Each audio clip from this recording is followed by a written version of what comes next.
मैं डॉक्टर लक्ष्मी नारायण, प्रवक्ता इतिहास, राजकीय मॉडल संस्कृति वरिष्ठ माध्यमिक विद्यालय ततारपुर इसमुरार रेवाड़ी हरियाणा, आप सभी विद्यार्थियों के सफल व सुंदर भविष्य की कामना करता हूं। आज के अपने अध्याय का नाम है महात्मा गांधी और राष्ट्रीय आंदोलन।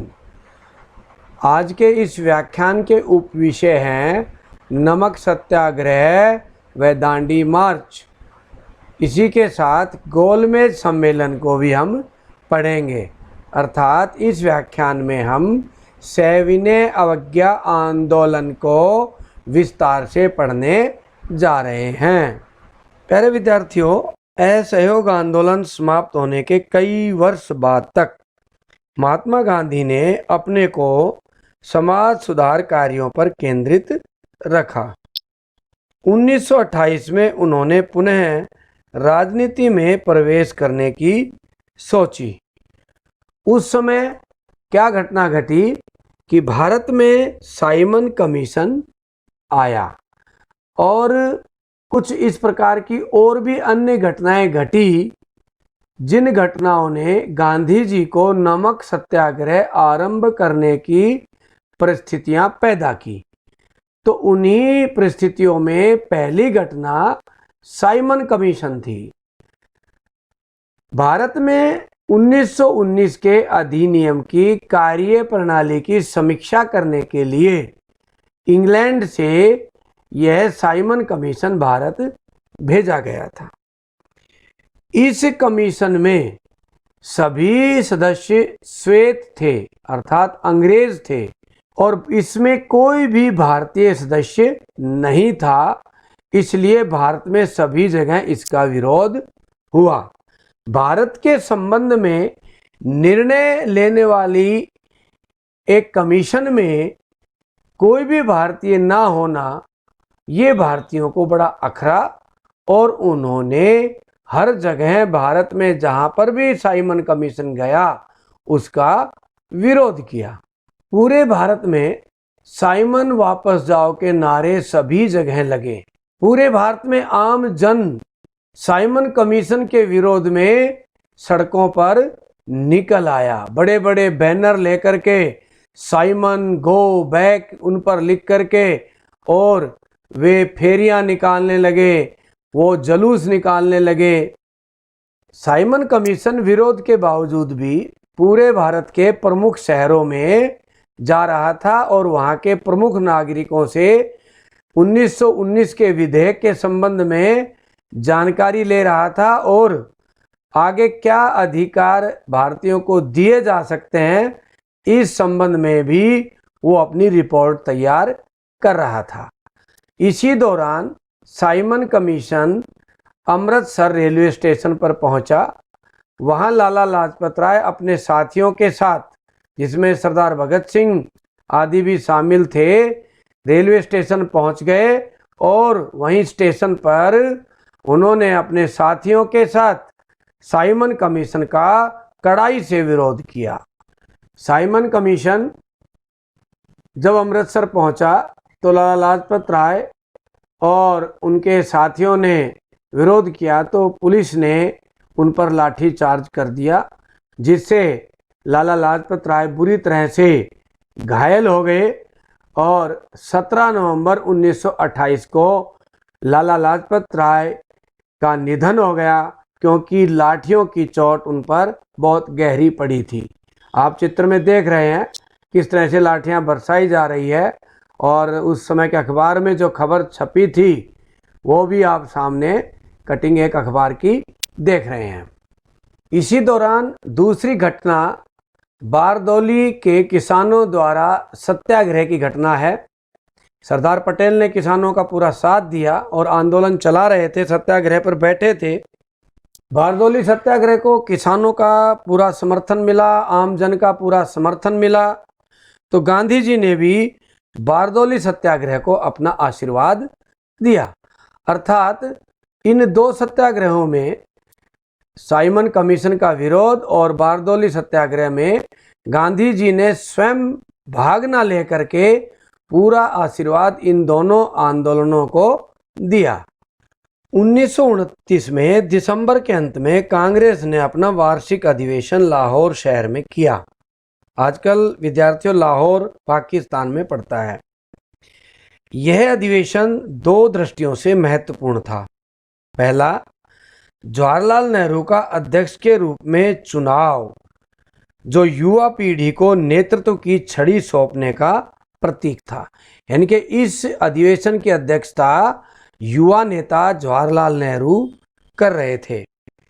और दूसरा, इस अधिवेशन में पूर्ण स्वराज अर्थात पूर्ण स्वतंत्रता की मांग की उद्घोषणा कर दी गई। अर्थात आज से भारत पूर्ण स्वतंत्र होगा, ऐसी उद्घोषणा लाहौर अधिवेशन में की गई।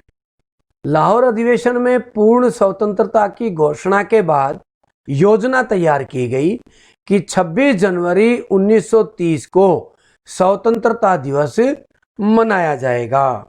इसके लिए क्या योजना बनाई गई कि विभिन्न स्थानों पर राष्ट्रीय ध्वज फहराकर और देशभक्ति के गीत गाकर स्वतंत्रता दिवस मनाया गया। आप चित्र में वह ध्वज भी देख रहे हैं जो 26 जनवरी 1930 को जवाहरलाल नेहरू ने स्वतंत्रता दिवस मनाते हुए रावी नदी के किनारे फहराया था। स्वतंत्रता दिवस कैसे मनाया जाए, पूरे भारत में गांधी जी ने एक योजना बनाकर दी। उन्होंने कहा विभिन्न स्थानों पर राष्ट्रीय ध्वज फहराकर और देशभक्ति के गीत गाकर स्वतंत्रता दिवस मनाया जाए। गांधी जी ने स्वयं सुस्पष्ट निर्देश देकर बताया कि इस दिन को कैसे मनाया जाना चाहिए। उन्होंने कहा कि यदि स्वतंत्रता की उद्घोषणा सभी गांवों और सभी शहरों, यहाँ तक कि अच्छा होगा अगर सभी जगहों पर एक ही समय में संगोष्ठियां हो तो अच्छा होगा। अर्थात नगाड़े पीट करके संगोष्ठियां करके यह कार्य किया जाए, स्वतंत्रता दिवस मनाया जाए। गांधी जी ने सुझाव दिया कि नगाड़े पीटकर पारंपरिक तरीके से संगोष्ठी के समय की घोषणा की जाए कि किस समय हम संगोष्ठी करेंगे। राष्ट्रीय ध्वज को फहराए जाने से समारोहों की शुरुआत की जाए। दिन का बाकी हिस्सा किसी रचनात्मक कार्य में, चाहे वह सूत कताई हो अथवा अछूतों की सेवा अथवा हिंदुओं व मुसलमानों का पुनर्मिलन अथवा निषिद्ध कार्य अथवा ये सभी एक साथ करने में व्यतीत होगा और यह असंभव नहीं है। यानी कि इस तरह के रचनात्मक कार्य करने हैं स्वतंत्रता दिवस मनाते हुए। एक बार फिर नजर मारते हैं, सूत कताई करना यानी कि चरखा चलाना उस दिन, अछूतों की सेवा करना और हिंदू मुसलमानों में एकता का भाव पैदा हो ऐसे कार्यक्रम करना। स्वतंत्रता दिवस के इन कार्यक्रमों में भाग लेने वाले लोग दृढ़ता पूर्वक प्रतिज्ञा लेंगे। और विद्यार्थियों, प्रतिज्ञा क्या थी आप सामने स्क्रीन पर देख रहे हैं। अन्य लोगों की तरह भारतीय लोगों को भी स्वतंत्रता और अपने कठिन परिश्रम के फल का आनंद लेने का अहरणीय अधिकार है। और यह कि यदि कोई भी सरकार लोगों को इन अधिकारों से वंचित रखती है या उनका दमन करती है तो लोगों को इन्हें बदलने अथवा समाप्त करने का भी अधिकार है। और इस तरह की प्रतिज्ञा के साथ स्वतंत्रता दिवस का समापन हम उस दिन करें। इस तरह से पूरे भारत में 26 जनवरी 1930 को स्वतंत्रता दिवस मनाया गया। स्वतंत्रता दिवस मनाए जाने के कुछ दिनों बाद ही फरवरी 1930 में साबरमती आश्रम में कांग्रेस कार्य समिति की बैठक हुई। इस बैठक में गांधी जी ने घोषणा की कि वे ब्रिटिश भारत के सर्वाधिक घृणित कानूनों में से एक, जिसने नमक के उत्पादन और विक्रय पर राज्य को एकाधिकार दे दिया है, को तोड़ने के लिए एक यात्रा का नेतृत्व करेंगे। और इस तरह से उन्होंने नमक आंदोलन चलाने की घोषणा कर दी।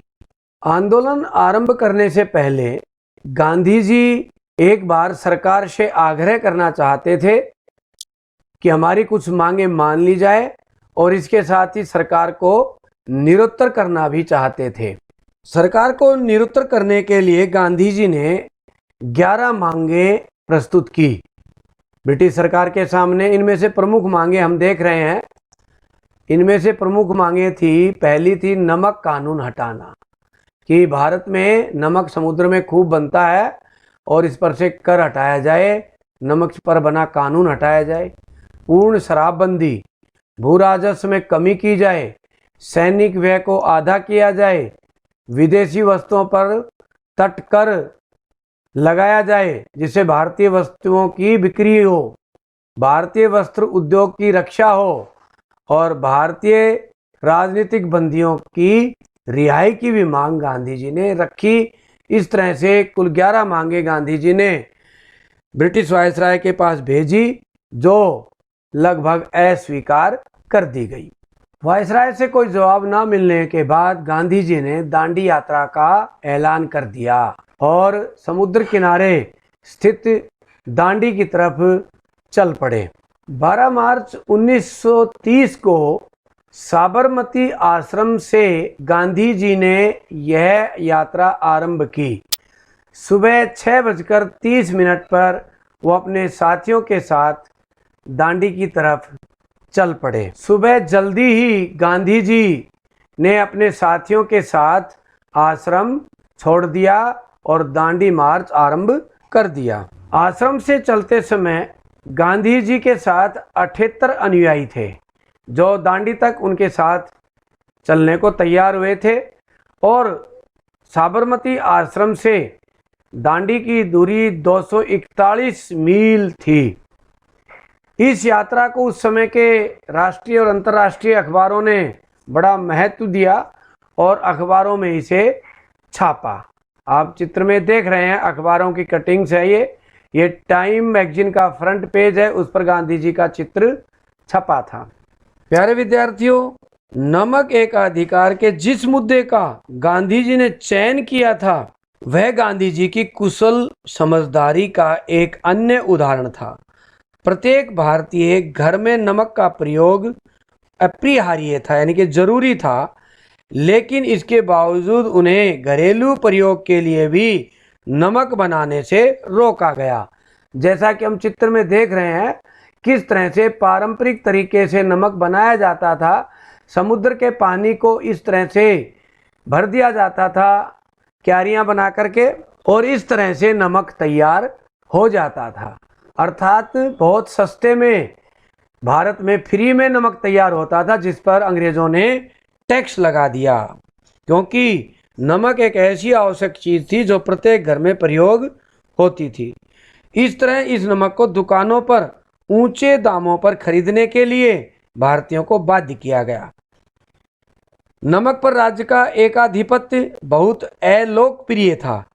इसी को निशाना बनाते हुए गांधी जी अंग्रेजी शासन के खिलाफ व्यापक असंतोष को संगठित करने की सोच रहे थे कि इस असंतोष को अंग्रेजों के खिलाफ इकट्ठा किया जाए।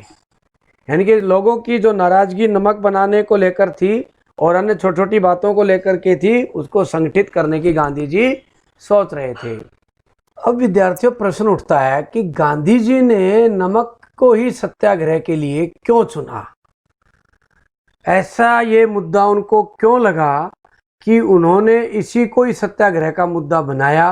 गांधी जी ने भली प्रकार समझ लिया था कि नमक प्रत्येक नागरिक की एक मूलभूत आवश्यकता है।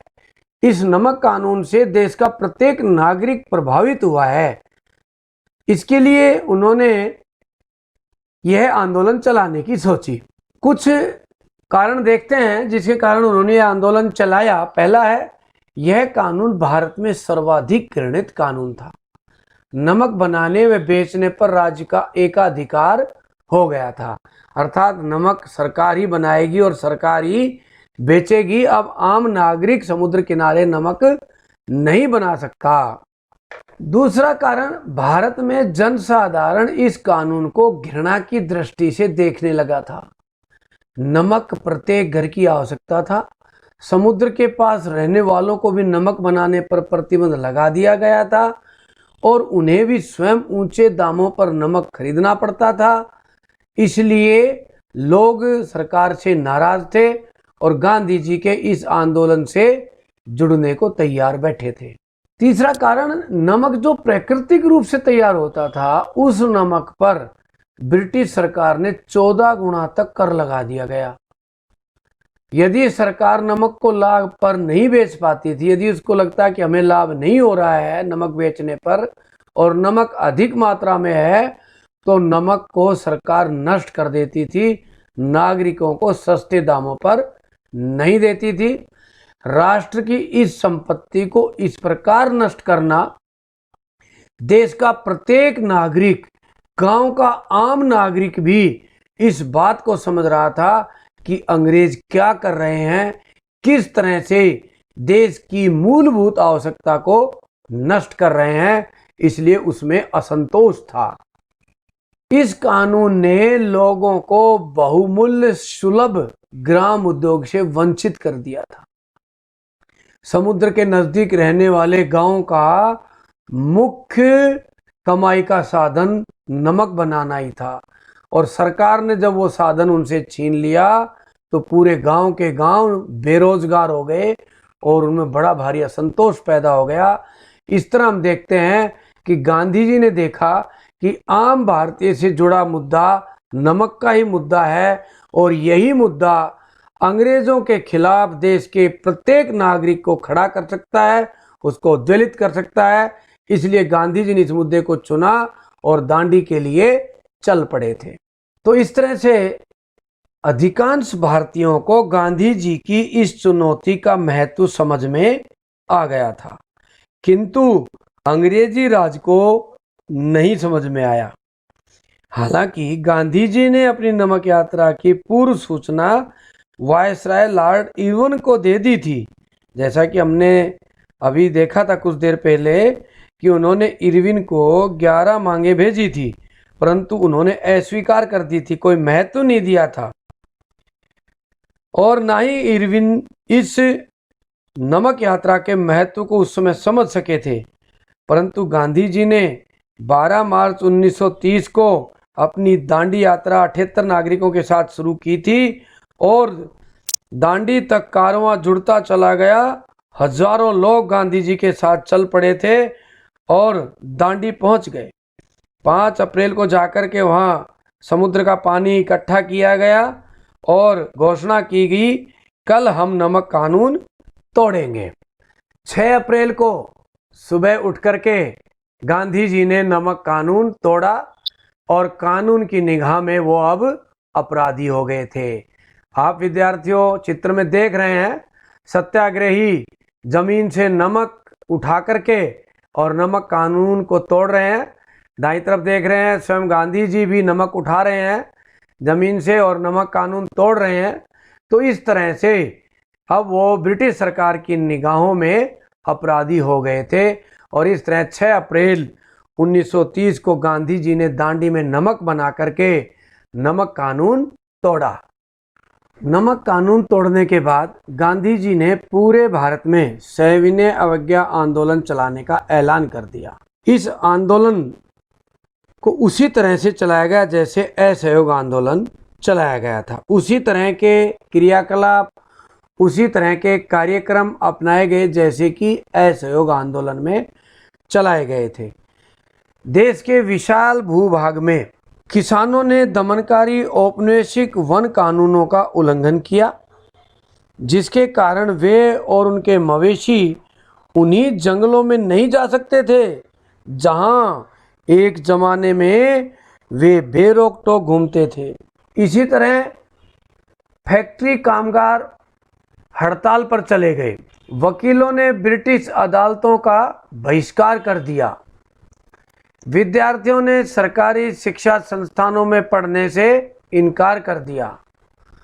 अनेक कर्मचारियों ने सरकारी नौकरियां छोड़ दी और इस तरह गांधी जी के आह्वान ने तमाम भारतीय वर्गों को औपनिवेशिक शासन के विरुद्ध अपना असंतोष व्यक्त करने के लिए प्रेरित किया। वसना नामक गांव में गांधी जी ने ऊंची जाति वालों को संबोधित करते हुए कहा कि यदि आप स्वराज के हक में आवाज उठाते हैं तो आपको अछूतों की सेवा करनी पड़ेगी। सिर्फ नमक कर या अन्य करों के खत्म हो जाने से आपको स्वराज नहीं मिल जाएगा। स्वराज के लिए आपको अपनी उन गलतियों का प्रायश्चित करना होगा जो आपने अछूतों के साथ की है। अछूतों के साथ साथ गांधी जी ने स्वराज के लिए हिंदू, मुसलमान, पारसी और सिख सबको एकजुट होने का आह्वान किया। उन्होंने कहा कि स्वराज प्राप्त करना है तो हमें एकजुट होना पड़ेगा और ये सभी स्वराज की सीढ़ियां हैं। पुलिस के जासूसों ने अपनी रिपोर्टों में लिखा था कि गांधी जी की सभाओं में तमाम जातियों के औरत मर्द शामिल हो रहे हैं। उनका कहना था कि हजारों वॉलंटियर राष्ट्रवादी उद्देश्य के लिए सामने आ रहे हैं। उनमें से बहुत सारे ऐसे सरकारी अफसर थे जिन्होंने औपनिवेशिक शासन में अपने पदों से इस्तीफे दे दिए थे। सरकार को भेजी अपनी रिपोर्ट में जिला पुलिस सुप्रिटेंडेंट ने लिखा था कि श्री गांधी शांत और निश्चित दिखाई दिए। वे जैसे जैसे आगे बढ़ रहे हैं उनकी ताकत बढ़ती जा रही है। इस तरह से गांधी जी ने हिंदू, मुसलमान, पारसी, सिख सबको एकजुट होने का आह्वान किया।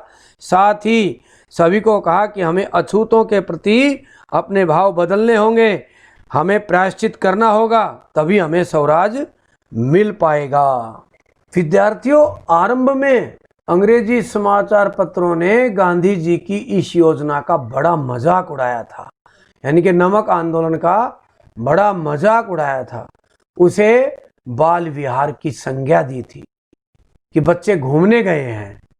ऐसे ही एक अखबार ने लिखा, क्या समुद्र के पानी को केतली में उबालकर महामहिम सम्राट को सिंहासन से हटाया जा सकता है? इस तरह से गांधी जी की आरंभिक योजनाओं का बड़ा मजाक उड़ा। आरंभ में समाचार पत्रों ने बड़ा मजाक उड़ाया। अमेरिकी समाचार पत्रिका टाइम को गांधी जी की कद काठी पर हंसी आती थी। पत्रिका ने उनके लिए कैसे शब्दों का प्रयोग किया विद्यार्थियों देखिए। उन्होंने कहा तकवे जैसे शरीर वाला, मकड़ी जैसे पेड़ू वाला, ऐसे उनके लिए शब्दों का प्रयोग किया। तकवा क्या होता है विद्यार्थियों, आओ समझते हैं। तकवा विद्यार्थियों जिसके ऊपर सूत लिपटता है। ये जो एक लोहे की रोड आप देख रहे हैं, ये जो रोड है लोहे की, इस पर सूत लिपटता है, इसी को तकवा कहा जाता है। इस रोड को तकवा कहा जाता है। और देखिए गांधी जी का ये शरीर भी इसी तरह से पतला लंबा दिखाई दे रहा है। तो इस तरह से उन्होंने क्या कहा, तकवे जैसे शरीर वाला। गांधी जी हल्के फुल्के शरीर के व्यक्ति थे ही, तो उनके शरीर की तुलना मकड़ी जैसे पेड़ू वाला उनको कहा। इस तरह से आरंभ में टाइम मैगजीन ने बड़ा मजाक गांधी जी का उड़ाया था। इस यात्रा के बारे में अपनी पहली रिपोर्ट में ही टाइम ने नमक यात्रा के मंजिल तक पहुंचने में अपनी गहरी शंका व्यक्त कर दी थी कि वो पहुंच ही नहीं सकते। उसने दावा किया था कि दूसरे दिन पैदल चलने के बाद गांधी जी जमीन पर पसर गए थे, यानी कि थक गए थे, वो पहुंच नहीं सकते। पत्रिका को इस बात पर विश्वास नहीं था कि इस मरियल साधु के शरीर में और आगे जाने की ताकत बची है। लेकिन एक हफ्ते बाद इस टाइम पत्रिका का विचार बदल गया और उसने लिखा, most talked about man in the world, संसार में सबसे अधिक चर्चित व्यक्ति उसको कहा। पत्रिका ने लिखा, गहरे तौर पर सरकार को बेचैन कर दिया, यानी कि जो जन समर्थन मिल रहा था उसने ब्रिटिश सरकार को बेचैन कर दिया है। अब तो सरकार के लोग भी गांधी जी को ऐसा साधु और राजनेता कहकर सलामी देने लगे हैं जो ईसाई धर्मावलंबियों के खिलाफ ईसाई तरीकों का ही हथियार के रूप में इस्तेमाल कर रहा है। यानी कि बहुत से लोगों ने, सरकार के लोगों ने उसको एक साधु, एक राजनेता कहा और उन्होंने ये भी कहा कि ईसाई धर्मावलंबियों के जो तरीके होते हैं वो ईसाइयों के खिलाफ गांधी जी प्रयोग कर रहे हैं। विद्यार्थियों, गांधी जी की यह नमक यात्रा कम से कम 3 कारणों से उल्लेखनीय थी। पहली उल्लेखनीयता की क्या बात थी कि महात्मा गांधी दुनिया की नजर में आए। इस यात्रा को यूरोप और अमेरिकी प्रेस ने व्यापक कवरेज दी। आप चित्र में देख रहे हैं कितने अखबारों में फ्रंट पेज पर गांधी जी छाए रहते थे। दूसरी बात इसमें प्रमुख रूप से थी कि यह पहला राष्ट्रवादी आंदोलन था या गतिविधि थी जिसमें औरतों ने भी बढ़ चढ़कर हिस्सा लिया। भारत की सामान्य घरों की औरतें भी घरों से बाहर निकली और गांधी जी के आंदोलनों में शामिल हुई। समाजवादी कार्यकर्ता कमला देवी चट्टोपाध्याय ने गांधी जी को समझाया कि वे अपने आंदोलनों को पुरुषों तक ही सीमित न रखें। कमला देवी खुद उन असंख्य औरतों में से एक थी जिन्होंने नमक या शराब कानूनों का उल्लंघन करते हुए सामूहिक गिरफ्तारी दी थी। ये कमला देवी का चित्र आप गांधी जी के साथ देख रहे हैं। इस आंदोलन की तीसरी उल्लेखनीय बात क्या थी विद्यार्थियों, कि इस आंदोलन के बाद अंग्रेजों को यह एहसास होने लगा था कि अब उनका राज बहुत दिनों तक भारत में नहीं टिक सकेगा और उन्हें भारतीयों को भी सत्ता में हिस्सा देना पड़ेगा। इस तरह से ये यात्रा गांधी जी की भारत के लिए, आम जन के लिए बड़ी उल्लेखनीय थी। हाँ विद्यार्थियों, अब गोलमेज सम्मेलन के बारे में पढ़ते हैं। साइमन कमीशन ने अपनी रिपोर्ट ब्रिटिश संसद के पटल पर रख दी और अब ब्रिटिश संसद ने भारत के आगे के भाग्य का फैसला करना था। भारतीयों को और क्या अधिकार दिए जा सकते हैं, यह निर्णय लेना था। इसके लिए ब्रिटेन में गोलमेज सम्मेलन का आयोजन किया। पहला गोलमेज सम्मेलन नवंबर 1930 में लंदन में हुआ। इस सम्मेलन में विद्यार्थियों धर्म संप्रदायों के प्रतिनिधियों को भी बुलाया गया, भारत में जातियों के प्रतिनिधियों को भी बुलाया गया, जमींदारों के प्रतिनिधियों को भी बुलाया गया, उद्योगपतियों के प्रतिनिधियों को भी बुलाया गया, देशी रियासतों के राजाओं के प्रतिनिधियों को भी बुलाया गया। इसी तरह से ब्रिटिश राज्य के अंदर जो प्रांत थे उन प्रांतों से भी प्रतिनिधि भेजे गए थे। इस चित्र में आप देख रहे हैं कि बाबा साहब भीमराव अंबेडकर बैठे हैं। इस तरह से सिखों के प्रतिनिधि, क्रिश्चियनों के प्रतिनिधि, मुसलमानों के प्रतिनिधि, सबके प्रतिनिधि वहां गए, परंतु इस सम्मेलन में कांग्रेस नहीं गई। और विद्यार्थियों, कांग्रेस भारत का सबसे बड़ा राजनीतिक दल उस समय का था। भारत की सबसे अधिक जनसंख्या का प्रतिनिधित्व कांग्रेस करती थी। इस कारण से पहले गोलमेज सम्मेलन में कोई अंतिम निर्णय नहीं लिया जा सका और ब्रिटिश संसद ने यह निर्णय लिया कि कांग्रेस को इसमें शामिल किया जाए और दूसरे गोलमेज सम्मेलन में बुलाया जाए। परंतु उस समय भारत में राष्ट्रीय आंदोलन चला हुआ था। गांधी जी का सविनय अवज्ञा आंदोलन जोरों पर था और पहले गोलमेज सम्मेलन में गांधी जी नहीं गए थे।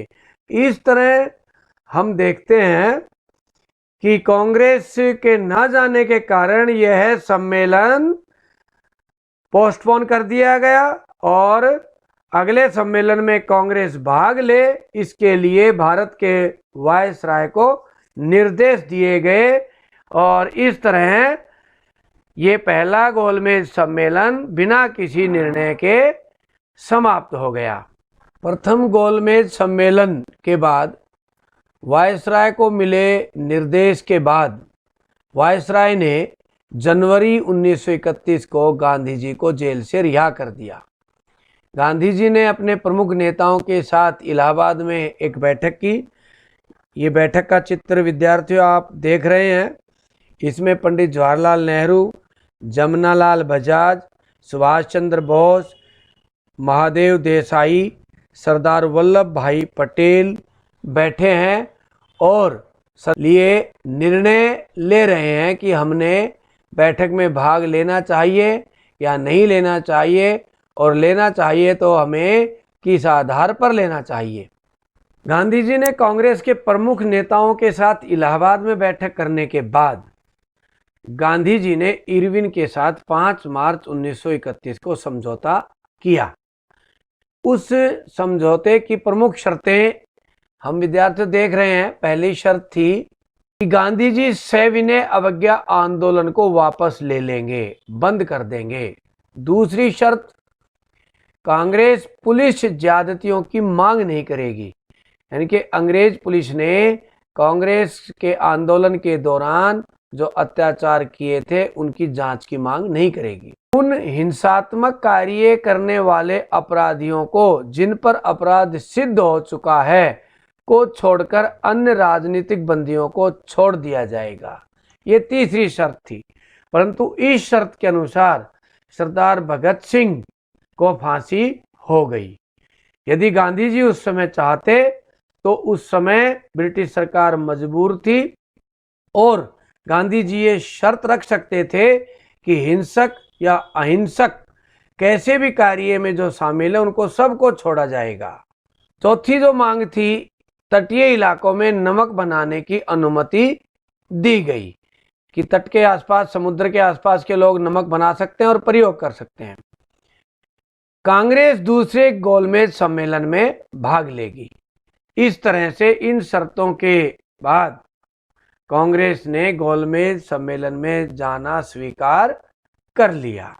गांधी इरविन समझौते को उस समय अखबारों में भी खूब जगह मिली।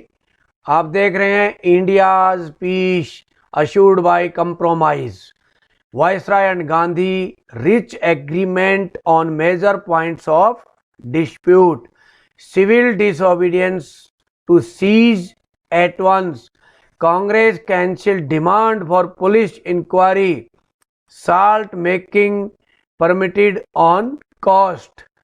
ये आप अखबार में देख रहे हैं। और इस तरह से गांधी जी गोलमेज सम्मेलन में जाने को तैयार हुए। परंतु विद्यार्थियों, उस समय रेडिकल राष्ट्रवादियों ने इस समझौते की आलोचना की, क्योंकि गांधी जी वायसराय से भारतीयों के लिए राजनीतिक स्वतंत्रता का आश्वासन हासिल नहीं कर पाए थे। अर्थात इस समझौते में स्वराज की कोई बात नहीं की गई थी। गांधी जी को इस संभावित लक्ष्य की प्राप्ति के लिए केवल वार्ताओं का ही आश्वासन मिला था। गांधी जी दूसरे गोलमेज सम्मेलन के लिए प्रस्थान कर गए। आप चित्र में देख रहे हैं, गांधी जी गोलमेज सम्मेलन में जा रहे हैं। यह दूसरा चित्र, गांधी जी ब्रिटेन के लंदन शहर में पहुंच गए, जहां उनका स्वागत किया जा रहा है कुछ अधिकारियों के द्वारा। इस तरह 1931 के अंत में लंदन में हुए दूसरे गोलमेज सम्मेलन में गांधी जी पहुंच गए। गांधी जी कांग्रेस का नेतृत्व कर रहे थे। गांधी जी का कहना था कि उनकी पार्टी पूरे भारत का प्रतिनिधित्व करती है। इस दावे को 3 पार्टियों ने चुनौती दी। मुस्लिम लीग का कहना था कि वह मुस्लिम अल्पसंख्यकों के हित में काम करती है, यानी कि मुस्लिम लीग ने इस बात को चैलेंज किया। दूसरी, राज्य रजवाड़ों का दावा था कि कांग्रेस का उनके नियंत्रण वाले भूभाग पर कोई अधिकार नहीं है, यानी कि कांग्रेस का जो अस्तित्व है वो ब्रिटिश प्रांतों में ही है, राज रजवाड़ों में कांग्रेस का कोई प्रभाव नहीं है। तीसरी चुनौती तेज तर्रार वकील और विचारक BR अम्बेडकर की तरफ से थी, जिनका कहना था कि गांधी जी और कांग्रेस पार्टी निचली जातियों का प्रतिनिधित्व नहीं करती। और इस तरह वहाँ विवाद हो गया और गांधी जी बड़े नाराज हुए, मायूस हुए। पृथक निर्वाचिका के बारे में समस्या वहाँ खड़ी हो गई। अंबेडकर ने कहा गांधी जी और कांग्रेस पार्टी निचली जातियों का प्रतिनिधित्व नहीं करती, और उन्होंने वहाँ दमित वर्गों के लिए अलग से प्रतिनिधित्व मांगा और उनके लिए अलग से चुनाव क्षेत्र निश्चित करने की बात कही, परंतु गांधी जी ने इसको नकार दिया। उन्होंने कहा कि ऐसा करने से अस्पृश्यों के लिए पृथक निर्वाचिका का प्रावधान करने से उनकी दास्ता स्थायी रूप ले लेगी। क्या आप चाहते हैं कि अस्पृश्य हमेशा अस्पृश्य ही बने रहे? पृथक निर्वाचिका से उनके प्रति कलंक का यह भाव और मजबूत हो जाएगा। जरूरत इस बात की है कि अस्पृश्यता का विनाश किया जाए। और इस तरह से गांधी जी ने अंबेडकर के विचार का वहाँ विरोध किया और विवाद के कारण वो गोलमेज सम्मेलन से आ गए। इस तरह दूसरे गोलमेज सम्मेलन में गांधी जी का जाना कोई ठोस निर्णय पर वहाँ की सरकार नहीं पहुँच पाई और गांधी जी भी बिना किसी नतीजे के खाली हाथ लौट आए। वहाँ का माहौल देख करके वो बड़े मायूस हुए थे। दूसरे गोलमेज सम्मेलन में गांधी जी खाली हाथ लौट आए और उन्होंने 29 दिसंबर 1931 को कार्य समिति की बैठक में सविनय अवज्ञा आंदोलन फिर से शुरू करने का निर्णय लिया और आरंभ करने का ऐलान भी कर दिया। आंदोलन शुरू होने के बाद सरकार ने दमनकारी नीति अपनाई। हजारों भारतीयों को गिरफ्तार कर लिया गया, पुलिस के अत्याचार आरंभ हो गए और इस तरह हर जगह पुलिस द्वारा आंदोलनकारियों को गिरफ्तार किया जाने लगा, दबाया जाने लगा। गांधी जी को भी गिरफ्तार कर लिया गया और उन्हें पूना जेल भेज दिया गया। गांधी जी के जेल जाने के बाद आंदोलन धीमा पड़ गया और इसीलिए मई 1934 में अखिल भारतीय कांग्रेस समिति ने आंदोलन वापस ले लिया। एक नज़र आंदोलन के महत्व पर डालते हैं। इस आंदोलन से राष्ट्रीय आंदोलन मजबूत हुआ, लोगों में देशभक्ति की भावना पैदा हुई और राजनीतिक चेतना आई। अंग्रेजी सरकार को यह एहसास होने लगा कि अब वे ज़्यादा दिन भारत में नहीं टिक सकते। इस आंदोलन का एक महत्व यह भी था कि आम जन को अहिंसा का महत्व समझ में आया और हिंसा का साहस के साथ सामना करने लगे। यह पहला आंदोलन था जिसमें महिलाओं ने घरों से बाहर निकलकर आंदोलन में बढ़ चढ़कर भाग लिया। यह भी इस आंदोलन का एक महत्व था। इस आंदोलन का एक महत्व यह भी था कि गांधी जी इंटरनेशनल लीडर बन गए। अंतर्राष्ट्रीय समाचारों ने सत्याग्रह को कवरेज दी और जिससे गांधी जी दुनिया की नज़र में एक बड़े नेता के रूप में उभरे। इस आंदोलन का विद्यार्थियों सबसे बड़ा महत्व गांधी जी का एक आम जन का नेता बनकर उभरना, आम जन के मन में गांधी जी की एक अलग से छवि बनना और उस छवि के अनुसार आम जन गांधी जी को भारत भाग्य विधाता के रूप में देखने लगा था। तो इसी के साथ विद्यार्थियों आज का व्याख्यान यहीं समाप्त होता है। अब विद्यार्थियों इस व्याख्यान से संबंधित कुछ अभ्यास के प्रश्न। साइमन कमीशन क्यों आया था? वह भारतीयों ने इसका विरोध क्यों किया? कांग्रेस के लाहौर अधिवेशन की क्या विशेषता है? गांधी इरविन समझौते के मुख्य बिंदु लिखें। गोलमेज सम्मेलन में हुई वार्ता से कोई नतीजा क्यों नहीं निकल पाया? पृथक निर्वाचिका की क्या समस्या थी, कैसे हल हुई? नमक कानून स्वतंत्रता संघर्ष का महत्वपूर्ण मुद्दा क्यों बन गया था?